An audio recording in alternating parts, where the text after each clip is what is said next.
Às vezes, os planos não dão certo e erros absurdos acontecem. Mas o caçador que presta atenção aos contratempos sobrevive. Vamos mostrar 5 predadores dos oceanos fracassando na caçada e revelar o que é necessário para conseguir aplicar o golpe letal.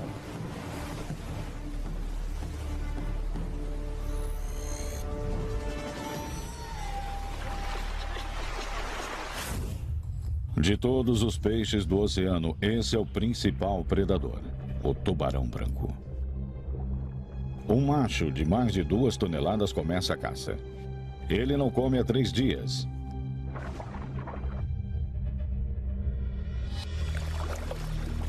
O tubarão consegue sentir o cheiro de uma presa a mais de 3 quilômetros.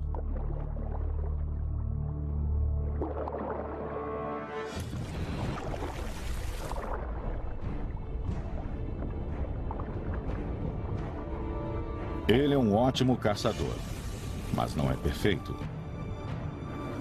Tubarões brancos fracassam em mais da metade das tentativas.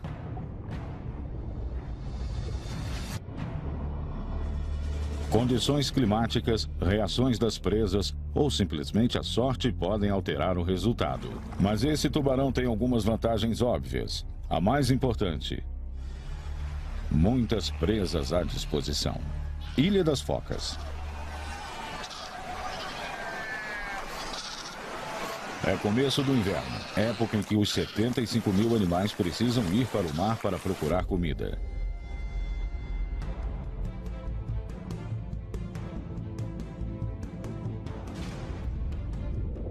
É a primeira vez que os filhotes saem para nadar.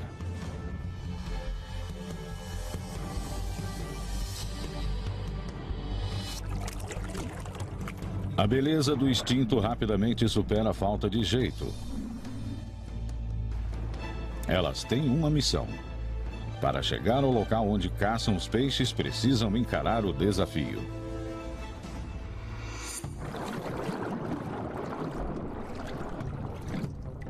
O tubarão branco espera pacientemente.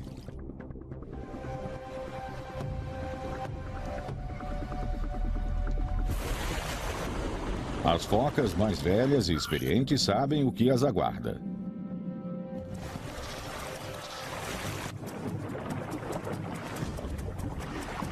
As mais novas não fazem ideia.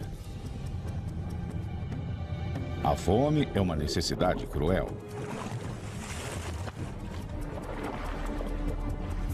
Se o grupo for grande, elas ficam mais seguras. Se alguma ficar para trás, a chance de se tornar um alvo aumenta. As mais jovens tentam acompanhar o grupo. Ele consegue ouvi-las e senti-las a mais de 200 metros de distância. A audição e detecção vibratória têm correlação nos tubarões. Os invisíveis ouvidos internos do tubarão branco funcionam em conjunto com 2 tubos ocos, ou linhas laterais. Poros microscópicos os abrem para o oceano, e quando algo se move por perto, pequenas células ciliares são estimuladas, alertando o predador sobre a movimentação. Cientistas chamam esse sentido de o toque distante do tubarão branco. Ele consegue sentir o cheiro delas, escutá-las, e graças ao toque distante, sabe que elas não estão longe. O tubarão só precisa de confirmação visual.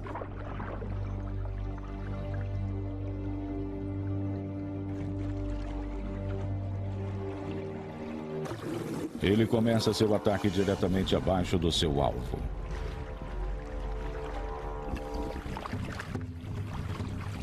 Depois, ativa seu motor. O rabo é a fonte de energia do tubarão.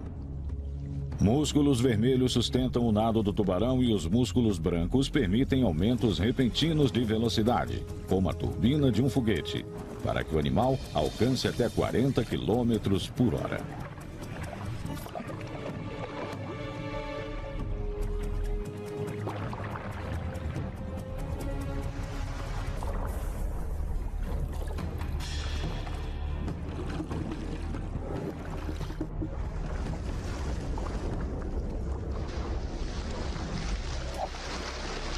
Foi um fracasso. Sua estratégia sensorial complexa funcionou muito bem. Ele localizou o alvo e iniciou o ataque. O golpe seguiu o padrão, mas ele enfrentou uma dificuldade. Céu limpo e mar calmo como nesse dia ajudam a presa. As focas viram o tubarão no último instante. Logo quando o predador fez contato, ele já tinha sido descoberto. Os bigodes da foca detectam vibrações minúsculas, ou seja, ela sabia da presença do tubarão antes do ataque.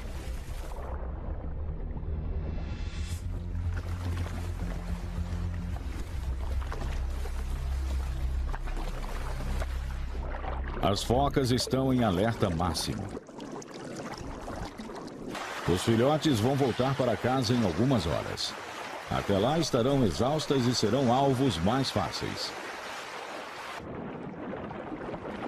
O tubarão diminui o ritmo para poupar energia. As pontadas da fome não passam. Durante a tarde, ventos agitam o oceano. As focas comeram muitos peixes e estão cansadas da caça.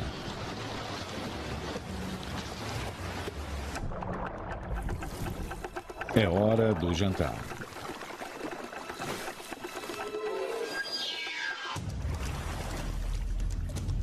O alvo do tubarão é uma foca que ficou para trás. Focas jovens são mais fáceis de capturar. Velocidade e agilidade se desenvolvem com o passar do tempo.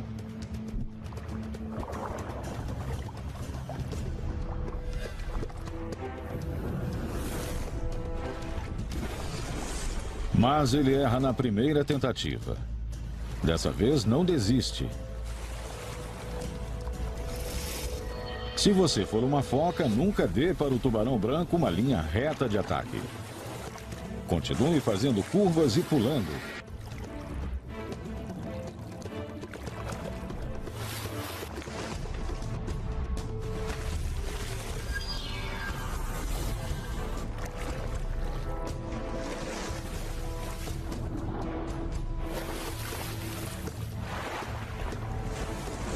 O tubarão branco tem 2 pontos cegos. Na frente do focinho e logo atrás da cabeça. Por sorte, a foca fica nesses locais. A agilidade venceu. A foca conseguiu se salvar. Segundo fracasso. Para o tubarão, o momento crítico foi decisivo. O golpe inicial não deu certo. E a partir desse momento, a foca passou a ter a vantagem. Ela se tornou um torpedo ágil ao usar as nadadeiras frontais para se distanciar do tubarão, enquanto as nadadeiras da parte de trás serviam para mudar de direção. O tubarão branco já tinha falhado uma vez. Então, quando não acertou a foca na primeira tentativa, deveria ter nadado para longe. 2 fracassos significam que ele perdeu mais de 1 milhão de calorias. O sol se põe num dia de caça frustrado. E o tubarão volta para as profundezas. Quando a manhã chega, o clima fica péssimo.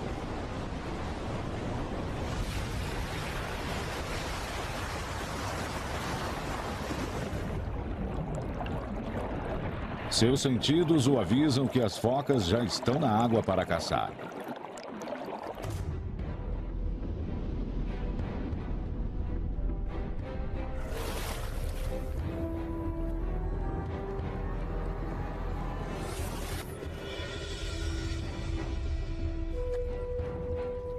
Perfeito.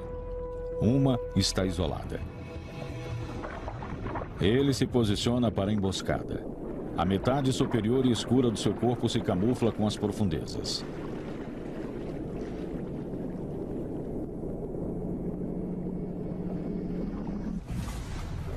Ele nada para cima a 40 km por hora.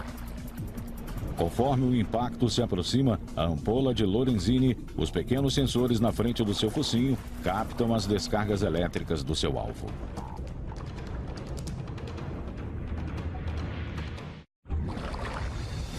O tubarão branco executa o ataque perfeito, mas algo está errado.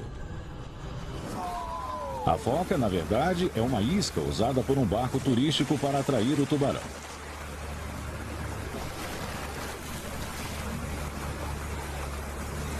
Ótimo espetáculo, mas nosso tubarão não conseguiu fazer a refeição necessária.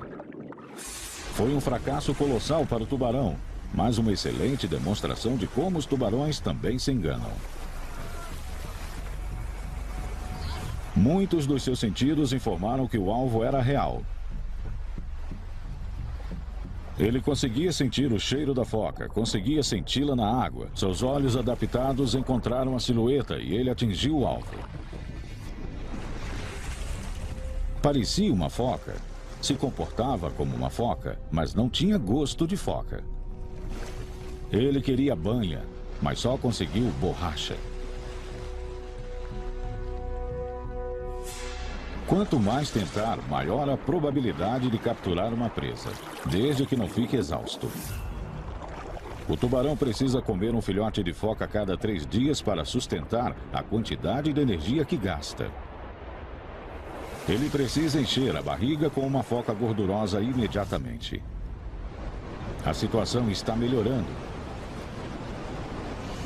Céu nublado, mar agitado e água turva. Perfeito.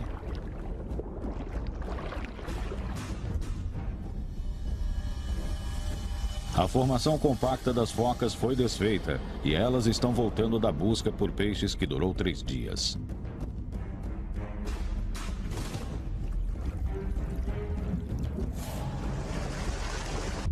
Ele se aproxima de outro alvo.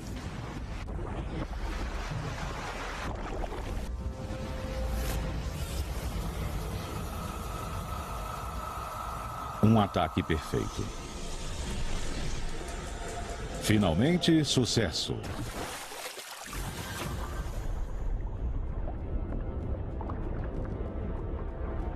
Dessa vez, o tubarão atacou quando a foca estava pegando ar.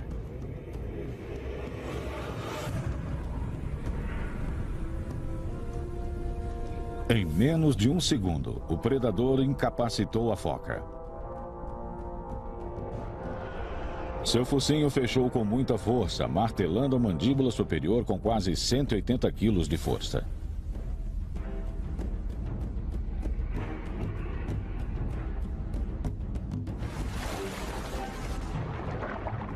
Ele consegue arrancar 10 quilos de carne da foca em 1 segundo. Os dentes são como serras que cortam pedaços enormes.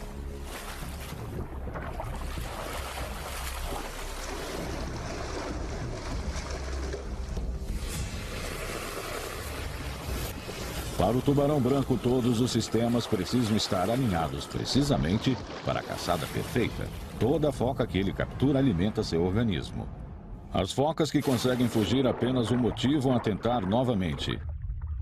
Se o tubarão branco é uma máquina de morte do oceano, esse predador é seu equivalente do céu. O ganso-patola é praticamente um míssil mergulhando a 100 km por hora para capturar suas presas. Nesse momento, estão partindo para procurar um banquete de peixes.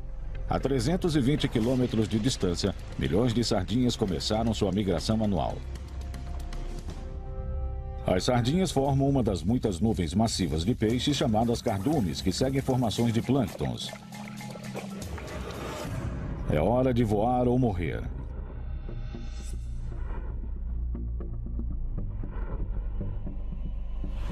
As sardinhas viajam até 60 km por dia, mas os gansos-patola conseguem se deslocar por 480 km antes de precisarem reabastecer.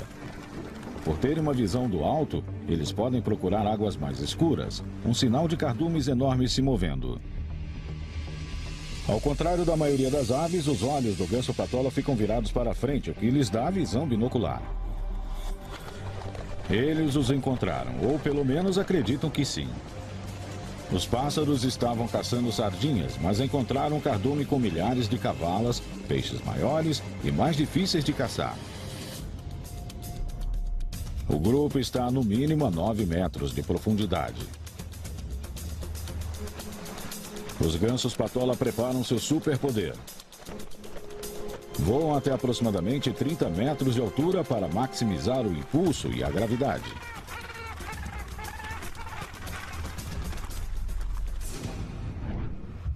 Eles precisam se alinhar perfeitamente ou morrerão no momento do impacto.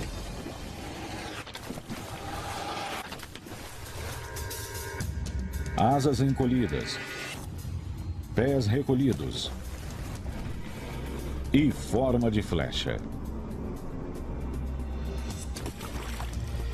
A essa velocidade e altura, no momento do impacto, a maioria dos objetos sentiria a água como se fosse uma parede de tijolos. Mas os gansos patola mergulham sem nenhum problema. Membranas protetoras cobrem os olhos e funcionam como óculos durante o mergulho. O bico é forte e pontudo. As narinas são internas, evitando que a água entre no impacto.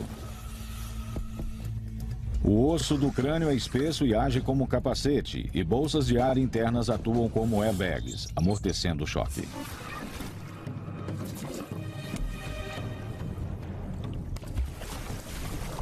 O impulso da queda leva o ganso patola a 9 metros de profundidade. As cavalas se aproximam, evitando que os gansos separem um peixe. A força dos peixes está no grupo.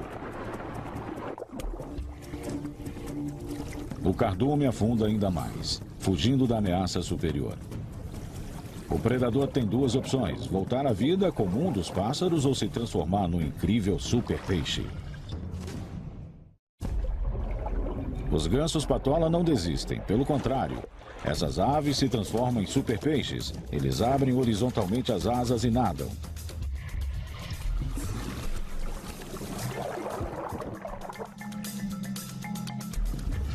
Os predadores alcançam até 18 metros de profundidade, prendendo a respiração. Eles cercam um enorme cardume.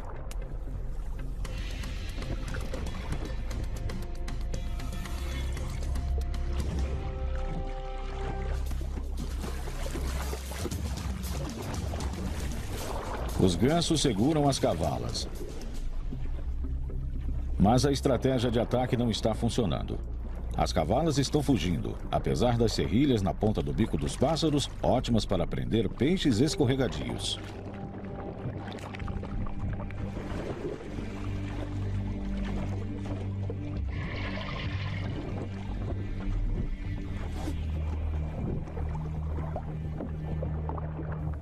O cardume recua até 30 metros de profundidade, posição que os gansos não conseguem alcançar sem sufocar. Um fracasso. O mergulho alto foi executado perfeitamente. Em poucos segundos, os peixes estavam cercados.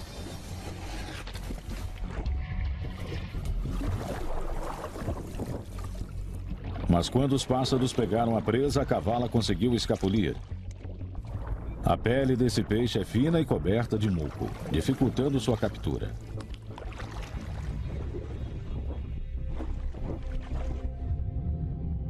Os gansos estão cansados por causa do voo prolongado e, nesse dia, as fortes cavalas foram superiores a eles. O cardume inteiro recuou para além das profundezas que os pássaros podem alcançar.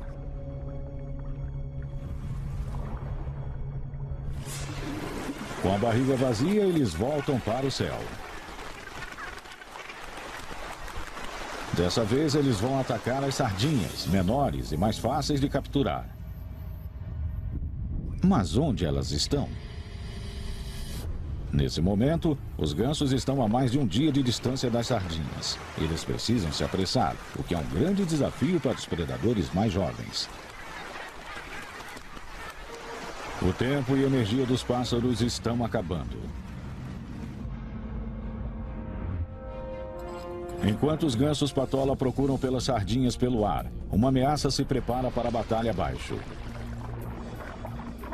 Muito rápido, incrivelmente ágil e equipado com armas letais. Este é o peixe mais veloz do oceano, o peixe-vela. O cardume encontrou as sardinhas e está se aproximando. Quando uma sardinha solitária se une a um grupo, ela ganha a proteção da multidão, mas também se une a um enorme alerta de alimento. É por isso que um cardume também se chama bola de isca.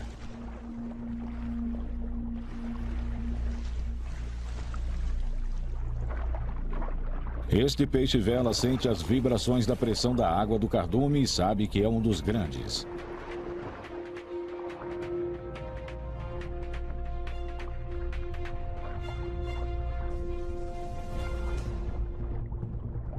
Quando encontrar as sardinhas, vai persegui-las.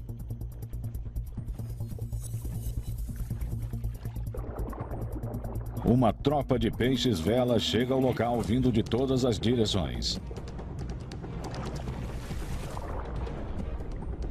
O primeiro passo é cercar as sardinhas.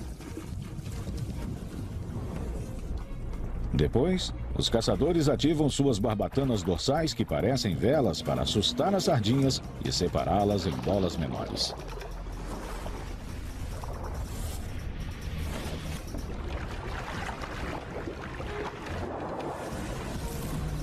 Depois, inteligentemente, levam o grupo isolado para a superfície, limitando as rotas de fuga da presa.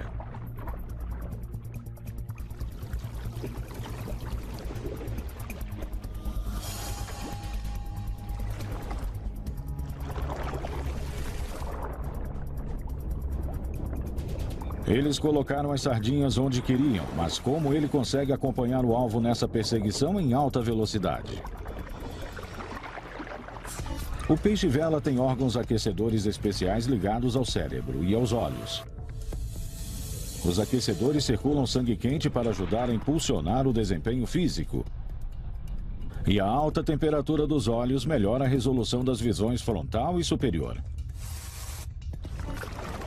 Então, os olhos conseguem processar o movimento mais rapidamente, o que é essencial para velocidades extremas.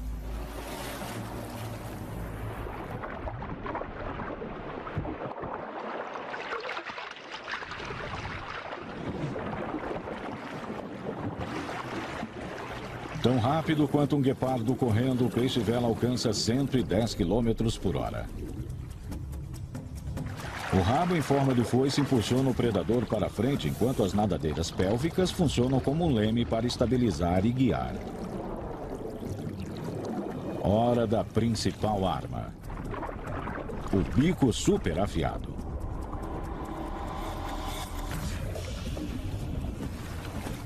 O nariz em forma de agulha não serve para perfurar. É basicamente usado para rasgar.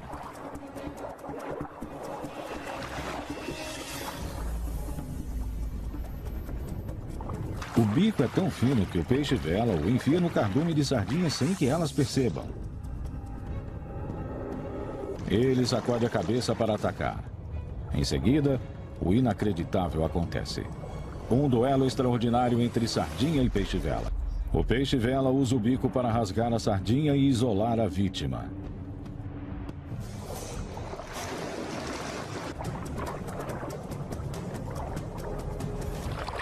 O próximo predador da fila mira e ataca. Errou feio. Quando um fracassa, outro já está pronto para tentar. Outro fracasso. Ou será que não? Os peixes-vela não atacam individualmente. Eles acertam muitas sardinhas várias vezes.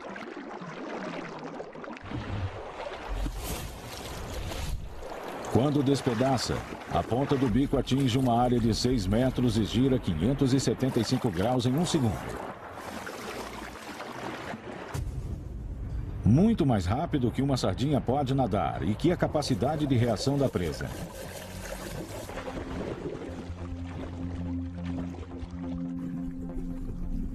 Quanto mais os peixes-vela atacam, mais lesionam e exaurem as sardinhas.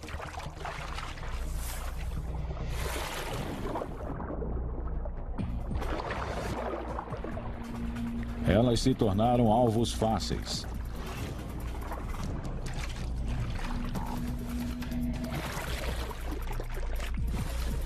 Espetar pode não ser a intenção, mas funciona.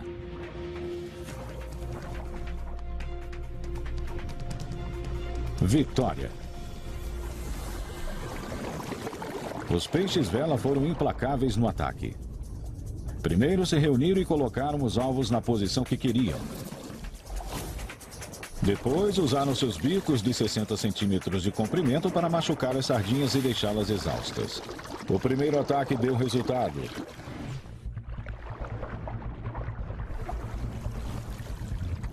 Cada sardinha foi golpeada e depois engolida pelo peixe-vela em menos de 1/10 de segundo.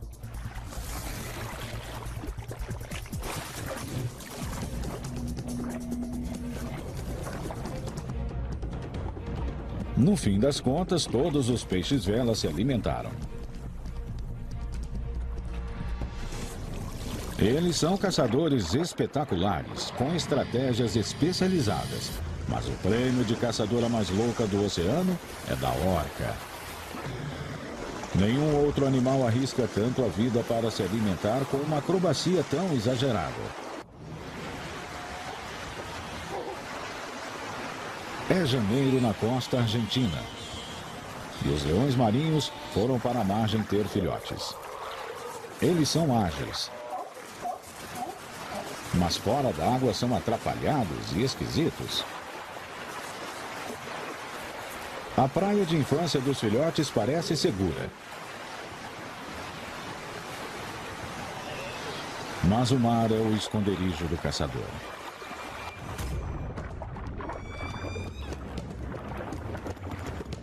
Os jovens leões têm a primeira aula de nado na parte rasa. Conforme pulam na água, anunciam sua posição exata para os receptores sonares extremamente afinados das orcas. Ondas sonoras viajam pela água 4,5 vezes mais rapidamente que pelo ar. A orca emite uma série de cliques pela testa, como um raio. Quando o som atinge um objeto, ele volta como um eco. Essa localização por eco fornece informações detalhadas sobre tamanho, formato, velocidade, distância e direção da presa.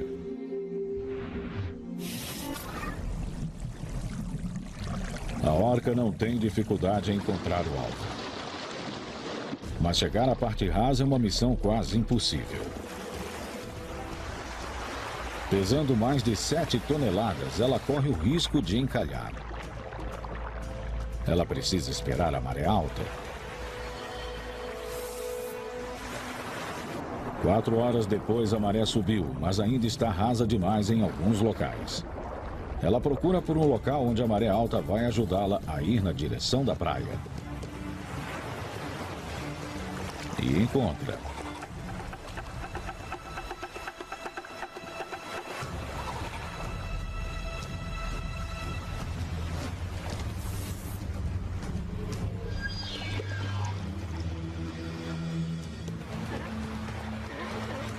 Ela se prepara para desempenhar uma super acrobacia que somente ela consegue fazer nesse grupo.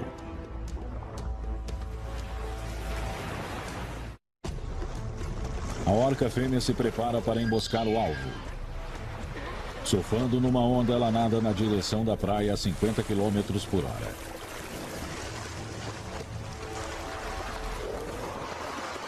Ela fracassou.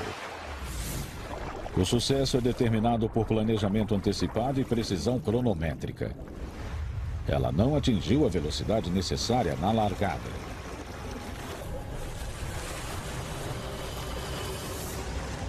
Depois, no último instante, saiu da água para surfar e desacelerou. Isso a revelou e os filhotes escaparam.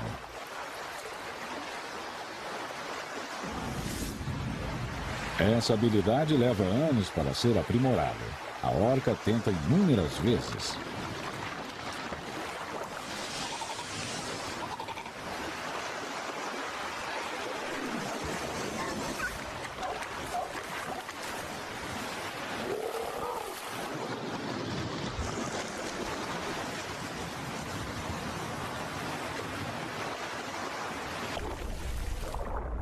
Esse grupo tem muitas bocas para alimentar e as orcas precisam comer pelo menos 3 filhotes de leão marinho por dia.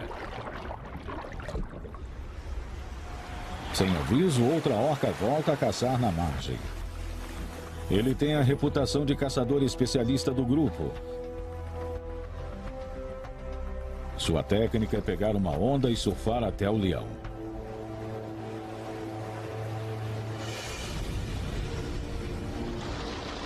Ele conseguiu. Mas também está encalhado. Mesmo assim, não solta o filhote.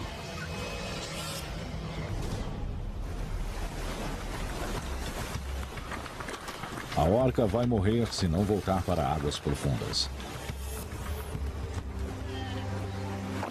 Como esse mamífero enorme, de 10 toneladas, vai conseguir resolver esse problema? Ele começa a se agitar, parece que está em pânico. Mas não é desespero. Ele apenas está se virando.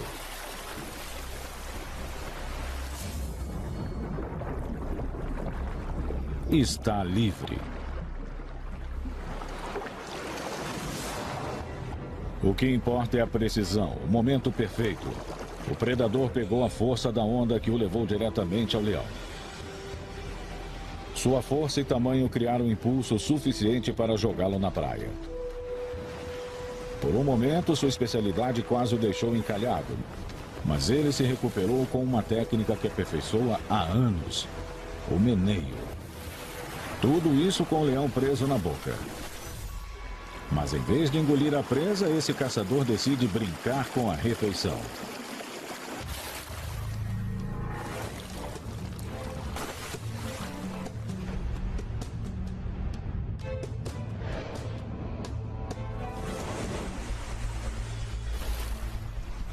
Um jovem se junta ao jogo de tacar o leão marinho.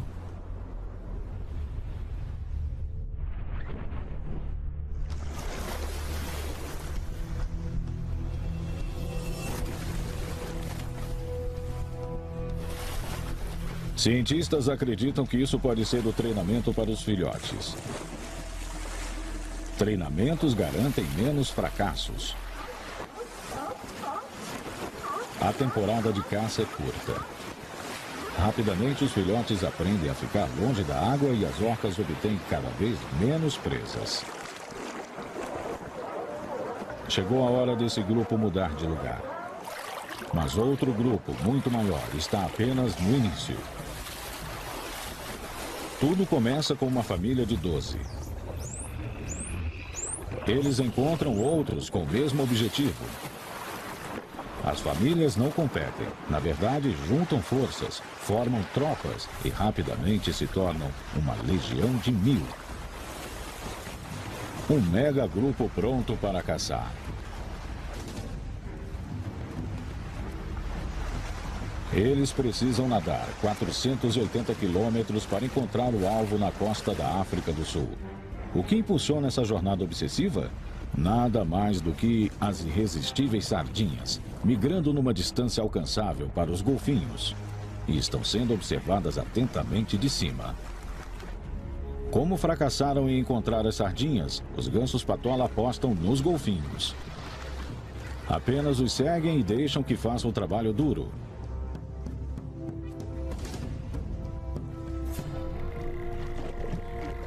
Assim como os primos gigantes dos golfinhos, as orcas, eles usam o sonar para se comunicar, navegar e cercar as presas com precisão letal.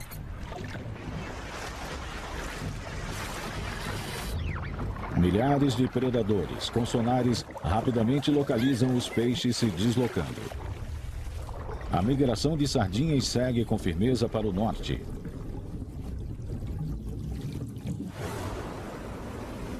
Esse cardume tem incríveis 14 quilômetros de comprimento, 3 quilômetros de largura e até 40 metros de profundidade. Em alguns locais, o cardume fica tão denso e se move com tanta velocidade que os peixes que ficam no meio morrem por falta de oxigênio. Mais de 500 milhões de peixes estão nadando na direção dos golfinhos. É impossível um cardume tão grande se esconder do sistema de detecção do mega grupo.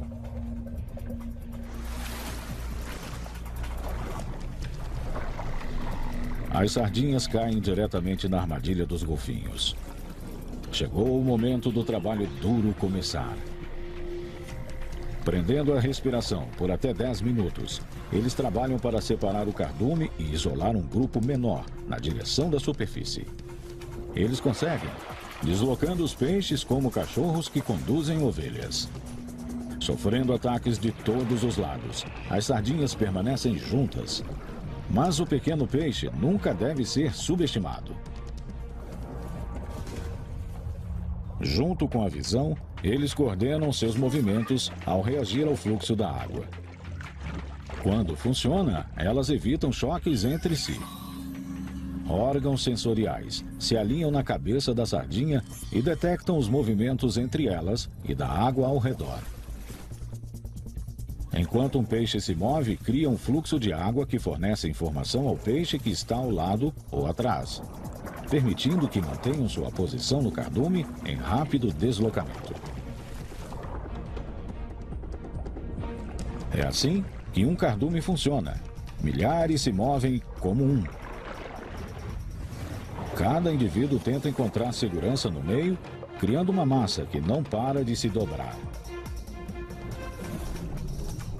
Ninguém quer ficar na parte externa.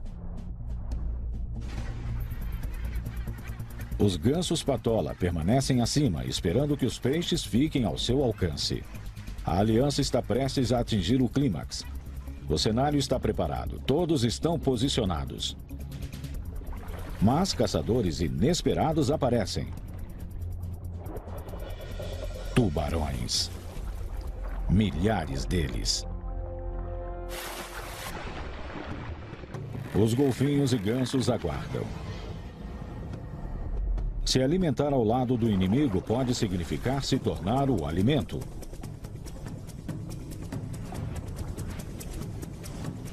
Os tubarões acham que podem aproveitar o resultado do trabalho árduo dos golfinhos. Eles se aproximam na marra,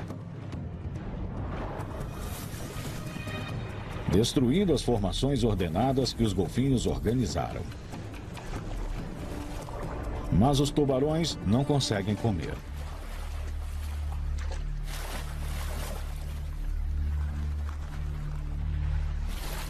Os golfinhos se reagrupam. Talvez eles possam recuperar a situação.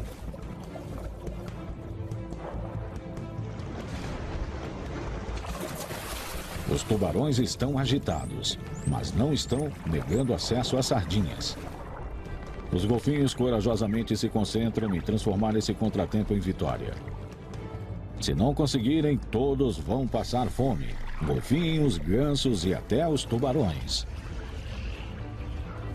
Os golfinhos voltaram a agir. As sardinhas reagem da maneira esperada, ou seja, defensivamente, deslocando-se em uma bola compacta na direção da superfície.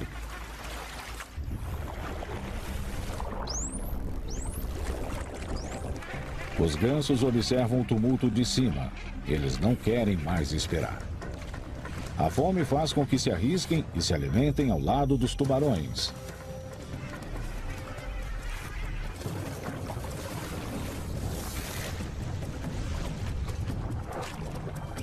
O banquete rapidamente se torna um frenesi.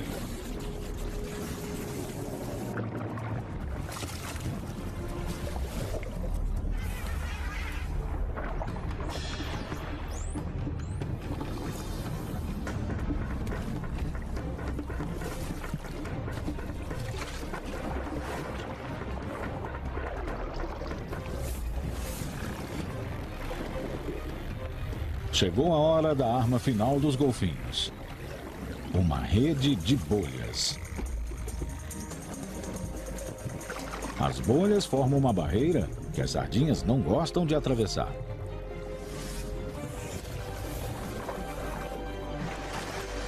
Sem escapatória, o cardume está sendo destruído rapidamente.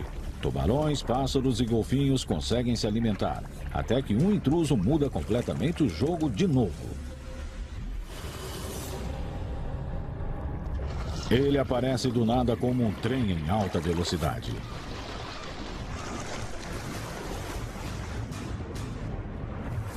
Com 13 metros de comprimento, capaz de engolir um carro pequeno, A baleia de Breed suga centenas de sardinhas com uma mordida.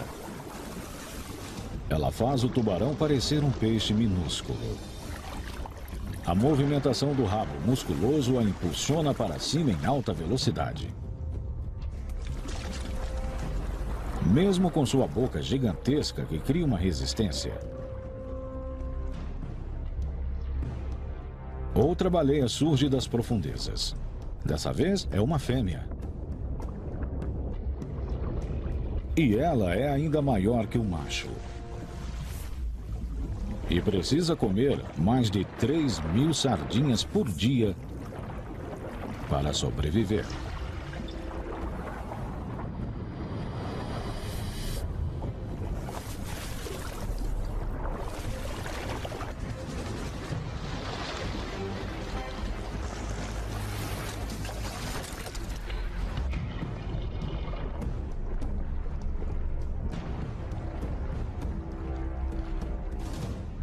As baleias triunfaram com a mesma ideia inicial dos tubarões: aparecer no final para limpar a área. Os golfinhos procuram o que restou, e foi pouco. Somente uma sardinha sortuda sobrevive. Ela vê uma abertura e foge em disparada. Foi uma caça surpreendente, com vários cenários e espécies diferentes e com momentos de virada críticos. Os golfinhos foram os idealizadores, localizaram o cardume com o sonar. Os gansos patola usaram os golfinhos para encontrar a migração. Os golfinhos iniciaram o caos e as sardinhas se retraíram em uma bola. A etapa final era dividir o cardume em bolas menores e persegui-las até a superfície. Então, os tubarões forçaram a barra, atrapalhando o plano dos golfinhos e atrapalhando a si mesmos. Mas os golfinhos tiveram a coragem de se reagrupar e compactaram os peixes novamente. Dessa forma, todos os predadores conseguiram se alimentar, até a baleia surgir. Ele sugou o máximo que podia antes da fêmea tomar seu lugar. E ela acabou com as sardinhas antes que os outros pudessem. Mesmo assim, o mega grupo de golfinhos está bem alimentado. O bando se desmembra e segue seus caminhos separadamente. Os gansos finalmente têm proteína suficiente para voar de volta para casa. Os tubarões estão cheios. E a baleia foi a que menos trabalhou e a que obteve a maior recompensa. As sardinhas foram massacradas. Um grande grupo garante segurança até certo momento. Mas predadores alcançam e triunfam, especialmente quando trabalham juntos pela mesma recompensa. Assim como farão novamente todos os anos, cronometrando precisamente sua caça, a grande migração.